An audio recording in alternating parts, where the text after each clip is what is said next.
I think the last real question I have is if you could just define what is a cyborg. What does that mean besides being a sci-fi villain? My definition of cyborg is a human-machine interaction where the biological brain can put information into the worn robot or electromechanics. And the computers, the synthetic computers on the robot can also put information into the biological brain. So it's a closed loop. This is Climbing Gold. With this next generation of prosthetic limbs that you're talking about and the Ewing procedure and everything, you are creating cyborgs. 100%. What is a cyborg? What does that mean besides being a sci-fi villain?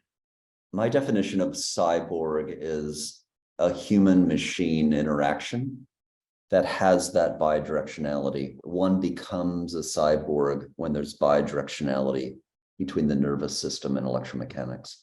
When I go under the knife, I'll finally become a cyborg. Is that exciting? Very. I'm so interested. I mean, it seems like you're going to eventually do that, right? 100%. Yeah. But so what's the delay then? The question is when and what. But I'm fairly confident I'll do it in the next 5 years. Yeah, but 5 years is a long freaking time. Like, why not just do it next week and be like, oh, I can feel my legs? I might do it later this year. We'll see. I thought you were going to say later today. I was like, yeah, freaking sign me up. I just feel like if I was in that position, I'd be like, yeah, let's get her done. I want critical people in the same room that have surgical, that are allowed to touch my body and perform surgery. Yeah.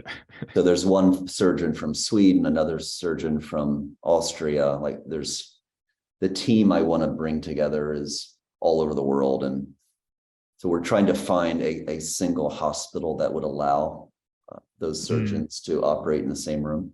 So there's work to be done. It's like an Ocean's 11 caper. You got to get the team together. They're all going to have their role, and you're going to come out of there feeling your legs. It's going to be amazing. Absolutely. Hallelujah. Cool. Yeah. You know, if you would have asked me when I was in high school, not able to take 10% of 100, you know, that I would be sitting here today, I would never, ever believe you.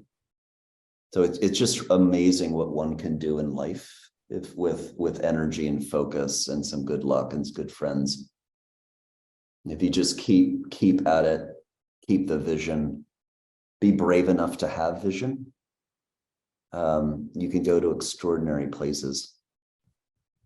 I certainly have an attitude. I don't like to be told no. I don't like to be told you can't do this.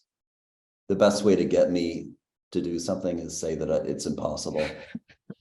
So that's certainly a massive attitude.